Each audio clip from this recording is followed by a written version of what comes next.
नमस्कार, स्वागत है आप सभी का। मैं हूं माधवी पांडे आपके साथ। महाकुंभ का 17वां दिन है। मौनी अमावस्या पर दूसरा अमृत स्नान जारी है। भगदड़ के बाद जगत गुरु रामभद्राचार्य ने अपने रथ लौटा दिए।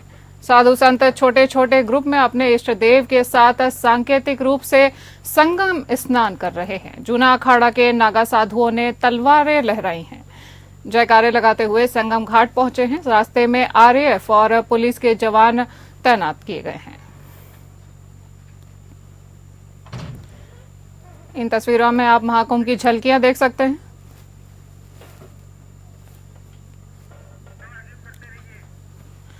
आपको बता दें कि महाकुंभ का पावन पर्व चल रहा है और आज महाकुंभ का 17वां दिन है। मौनी अमावस्या पर दूसरा अमृत स्नान जारी है। भगदड़ के बाद जगत गुरु रामभद्राचार्य ने अपने रथ को लौटा दिया है।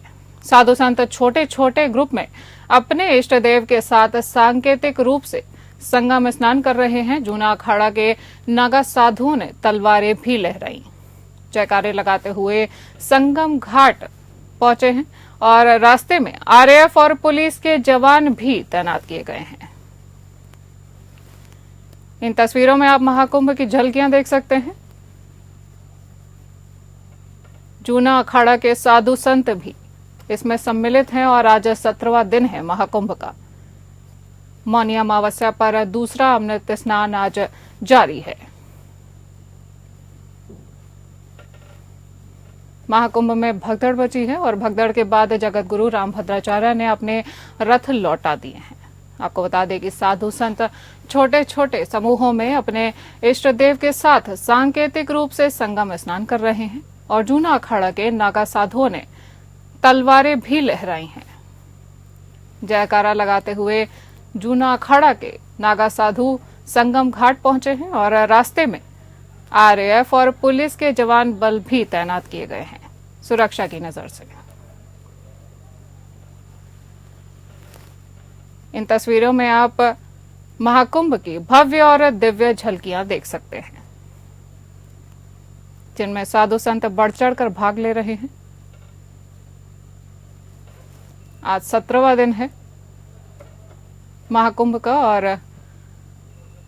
मौनी अमावस्या पर यह दूसरा अमृत स्नान है। आपको बता दें कि साधु संत छोटे छोटे समूहों में अपने इष्ट देव के साथ सांकेतिक रूप से संगम स्नान कर रहे हैं। वहीं जूना अखाड़ा के नागा साधुओं ने तलवारें भी लहराई हैं और जयकारा लगाते हुए वो संगम घाट पहुंचे हैं। सुरक्षा की दृष्टि से आरएएफ और पुलिस के जवान भी तैनात किए गए हैं। महाकुंभ के पावन दर्शन आप इन तस्वीरों के द्वारा कर सकते हैं और इन तस्वीरों में महाकुंभ की दिव्य झलकियां आपके सामने।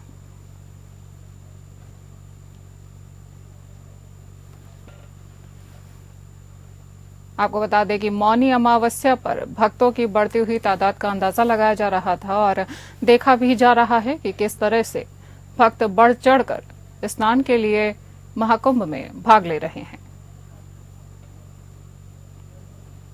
मौनी अमावस्या पर अब दूसरा दिन अमृत स्नान का जारी है। ये महाकुंभ का 17वां दिन है। भगदड़ के बाद जगत गुरु रामभद्राचार्य ने अपने रथ को लौटा दिया था। साधु संत छोटे छोटे समूहों में अपने इष्ट देव के साथ सांकेतिक रूप से संगम में स्नान कर रहे हैं। आप इन तस्वीरों में देख सकते हैं किस तरह से साधु संत और आम जनमानस भी महाकुंभ में बढ़ चढ़कर भाग ले रहा है और अमृत स्नान का लाभ और पुण्य अर्जित कर रहा है।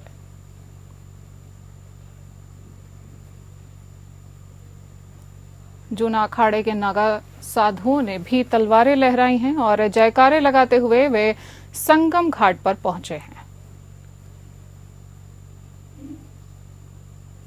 भगदड़ के बाद सुरक्षा भी बढ़ा दी गई है। रास्ते में आरएएफ और पुलिस के जवान भी तैनात किए गए हैं। मौनी अमावस्या का आज दूसरा दिन, अमृत स्नान की झलकियां आपके सामने।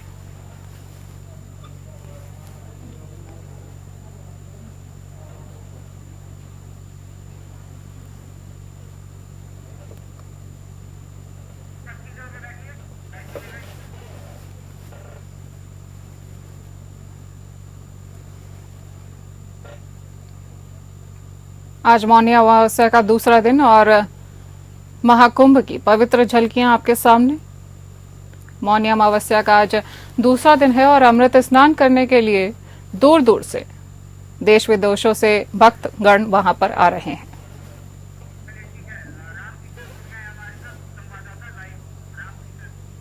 हमारे संवाददाता रामकिशन लाइव जुड़ गए हैं। रामकिशन, ये क्या माहौल है इस समय वहां का? क्या क्या कुछ देखने को मिल रहा है महाकुंभ में?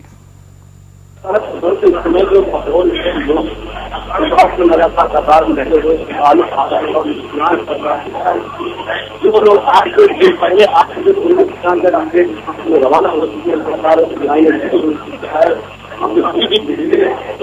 चल रहा है, लगातार आते हैं और स्नान करते हैं, आपकी लगातार वापस फिर अपने स्थान के लिए रवाना हो जा रहे हैं।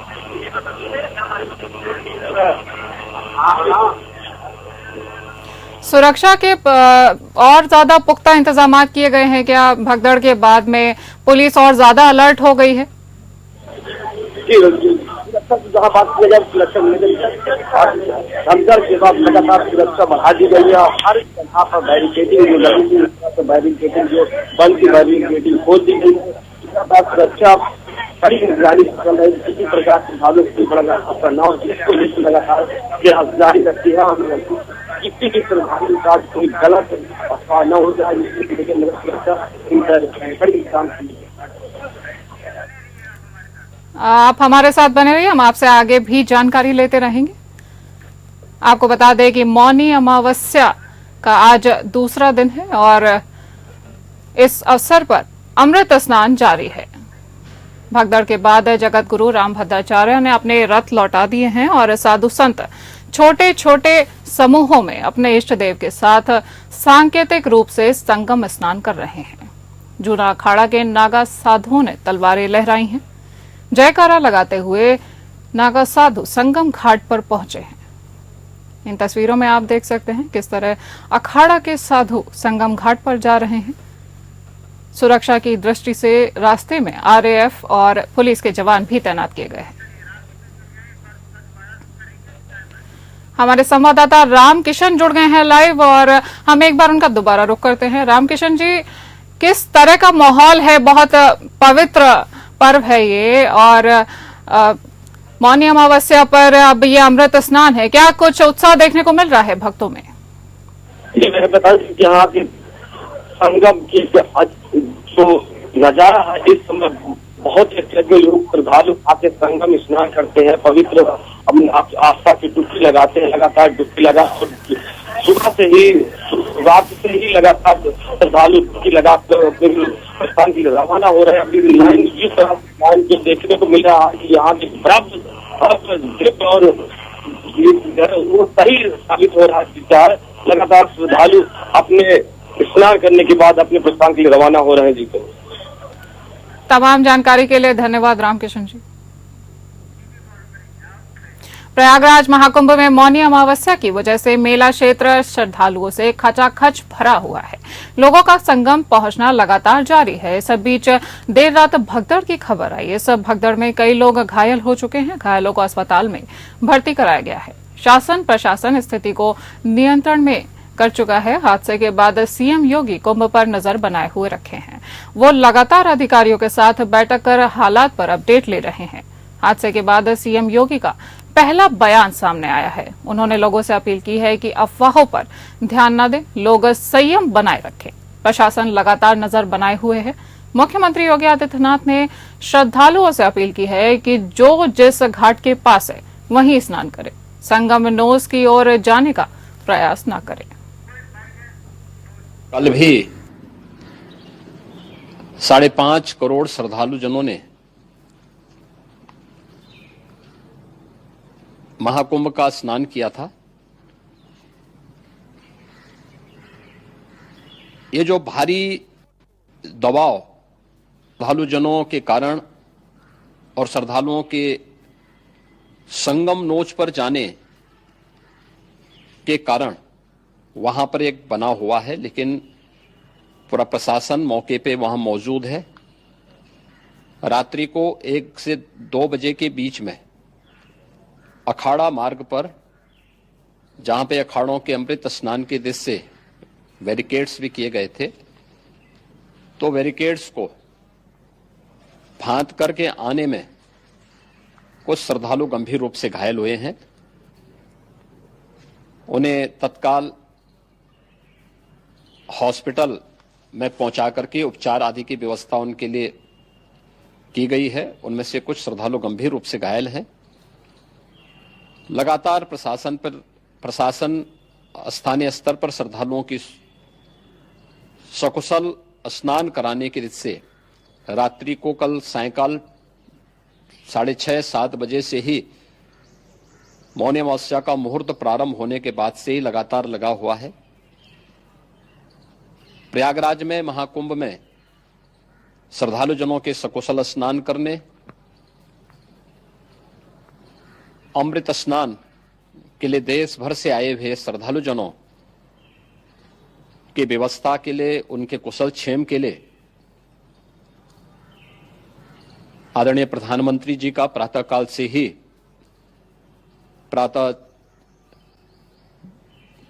ही उनके लगभग 4 बार प्रधानमंत्री जी ने हालचाल लिया है। माननीय गृह मंत्री जी ने, माननीय राष्ट्रीय अध्यक्ष भारतीय जनता पार्टी श्री जेपी नड्डा जी ने, माननीय गृह मंत्री श्री अमित शाह जी ने भी, और प्रदेश की माननीय राज्यपाल श्रीमती आनंदीबेन पटेल जी ने भी लगातार जानकारी लेकर के सभी के कुशल क्षेम और सकुशल स्नान कराने के बारे में निरंतर रिपोर्ट ले रहे हैं। हम लोगों की प्रातःकाल से ही श्रद्धालुजन जो भी आए हैं वे स्नान कर सकें, इसके लिए यहाँ पे उच्च स्तरीय बैठक भी चल रही है, जिसमें मुख्य सचिव भी हैं, डीजीपी हैं, प्रमुख सचिव गृह हैं, मुख्यमंत्री कार्यालय के अपर मुख्य सचिव के साथ साथ एडीजी लॉ एंड ऑर्डर के साथ साथ अन्य वरिष्ठ अधिकारीगण मौजूद हैं। प्रयागराज में हालात वर्तमान में नियंत्रण में हैं, लेकिन भीड़ का दबाव बहुत बना हुआ है। अखाड़ा परिषद से जुड़े हुए पदाधिकारियों के साथ मैंने स्वयं भी बातचीत की है। आचार्य महामंडलेश्वरों से भी, पूज्य संतों के साथ भी मेरी बातचीत हुई है, और पूज्य संतों ने बड़ी ही विनम्रता के साथ इस बात को कहा है कि नहीं, श्रद्धालु जन पहले स्नान करेंगे और फिर जब उनका दबाव कुछ कम होगा और वे सकुशल वहां से निकल जाएंगे, तब हम लोग स्नान करने के लिए संगम की तरफ जाएंगे। उत्तर प्रदेश के मुख्यमंत्री योगी आदित्यनाथ ने प्रयागराज महाकुंभ में हुई भगदड़ की घटना के बाद लखनऊ में एक उच्च स्तरीय बैठक की और कहा कि बैरिकेड्स फांद कर आने की कोशिश में कुछ श्रद्धालु गंभीर रूप से घायल हुए हैं। मुख्यमंत्री ने राजधानी लखनऊ में प्रदेश के मुख्य सचिव, पुलिस महानिदेशक, गृह विभाग के प्रमुख सचिव तथा अपर पुलिस महानिदेशक एवं अन्य वरिष्ठ अधिकारियों के साथ बैठक की।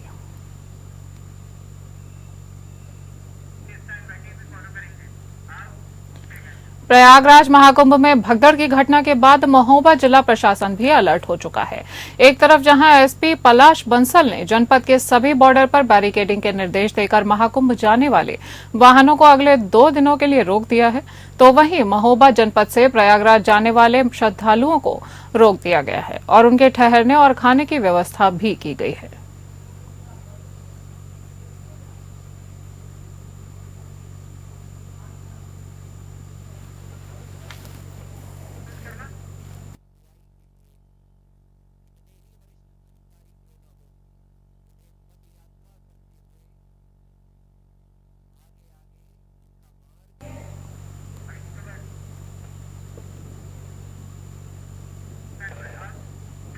रायबरेली में आगामी महाकुंभ 2025 की तैयारियों को लेकर जिलाधिकारी हर्षिता माथुर ने मध्य रात्रि में व्यापक निरीक्षण किया। पुलिस अधीक्षक डॉक्टर यशवीर सिंह के साथ उन्होंने राही ब्लॉक के रेलवे स्टेशन सहित विभिन्न महत्वपूर्ण स्थलों का दौरा किया है। इस दौरान उन्होंने अधिकारियों से व्यवस्था को बेहतर बनाने के लिए कहा है।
खबरों में आगे बढ़ते हैं। रायबरेली में झूठी शान की खातिर बेटी और उसके प्रेमी की हत्या करने वाले पिता व अन्य 2 को सेशन कोर्ट ने आजीवन कारावास और अर्थदंड की सजा सुनाई है। पहले भी दोनों युवकों को युवती की हत्या के मामले में प्रतापगढ़ सेशन कोर्ट आजीवन कारावास की सजा सुनाई थी। हालांकि दोनों को बाद में हाईकोर्ट से जमानत मिल चुकी है। इस बार रायबरेली सेशन कोर्ट ने यह सजा युवक की हत्या करने के लिए सुनाई है। मामला सलोन थाने क्षेत्र में 9 सितंबर 2011 का है, जिसमें वादी जमुना प्रसाद यादव ने गोंडे थाना कोतवाली शिकायत दर्ज कराई थी, जिसमें उसने बताया कि उसके पुत्र अविनाश चंद्र और सुब्बो को प्रेम प्रसंग में थे और दोनों घर से भाग चुके थे। जिसके बाद लड़की के पिता नवाब अली दोनों को पकड़कर गांव में ले आए और गांव में पंचायत ने दोनों को साथ रहने का फैसला सुनाया। जिसके बाद युवती उसके बेटे के साथ कहीं चली गई थी।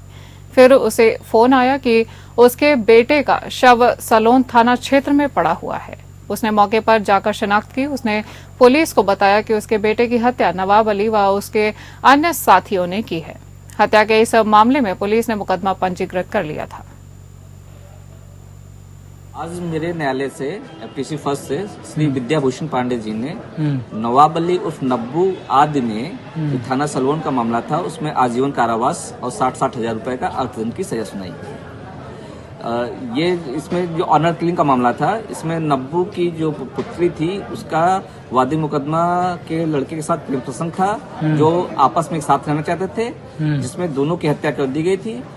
नब्बू की पत्नी की लाश प्रतापगढ़ जिले में और वादी मुकदमा की लाश यह सलवन थाने में मिली थी। प्रतापगढ़ वाले मुकदमे में इन लोगों को पहले ही आजीवन कारावास की सजा हो चुकी थी। वो लोग हाईकोर्ट से जमानत पे थे। आज अपने न्यायालय से भी एफटीसी फर्स्ट से श्री विद्याभूषण पांडे ने भी आजीवन कारावास और 60-60 हजार रुपए अर्थदंड की सजा सुनाई।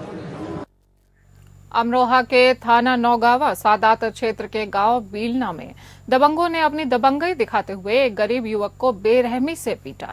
लाठी डंडों से हमला कर युवक को लहूलुहान कर दिया गया। मारपीट में पीड़ित के सिर पर गंभीर चोटें आई हैं। घायल युवक ने किसी तरह से जान बचाकर पुलिस से शिकायत दर्ज की। मामले की जानकारी मिलते ही पुलिस ने जांच शुरू कर दी है। गांव में घटना को लेकर दहशत का माहौल है। पुलिस कार्यवाही कर पीड़ित परिवार का बेसब्री से इंतजार कर रहा है।